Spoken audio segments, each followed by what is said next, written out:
রে হাসান না ও জমি করে ফেললো। দাঁড়া দেখছি আমি। এ বিজয় কি ভাই? আমাদের এলাকার ওই গরিব হাসান নিয়ে আছে না? হ্যাঁ ভাই, হ্যাঁ, ওর তো দিন বেলা ভাতও জোড়ে না। হ্যাঁ, ও তো জমি করে ফেললো। আমরা হয়েছি টাকাওয়ালা মানুষ, আমরা এখন পর্যন্ত জমি কিনতে পারলাম না, আর ও নাকি জমি করে ফেললো। তাইলে তো ভাই ওর একটা ব্যবস্থা করতে হইবে। হ্যাঁ, আমি তো এইটাই ভাবছি। শোন, আমি তোরে 2000 টাকা দেবো, তুই আজকের মধ্যে যাই ওর জমি সাফ করে দিয়ে যাবি। আচ্ছা ঠিক আছে ভাই, আমি ওর জমি একদম ফিসেই দিয়ে এসছি। আচ্ছা যাও তাইলে।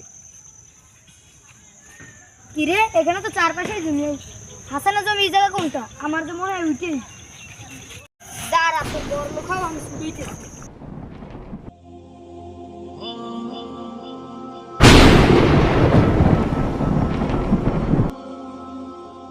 এতক্ষণে মনে হয় কাম ক্লিয়ার করে দিয়েছে। যাইতে একটু যাই দেখি তো।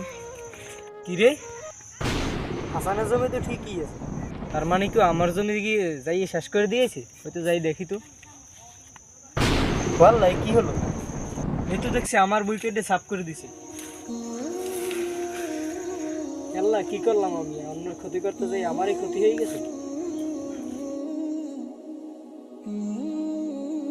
কখনো অন্যের ক্ষতি করতে নেই, অন্যের ক্ষতি করতে গেলে নিজেরই ক্ষতি হয়ে যায়।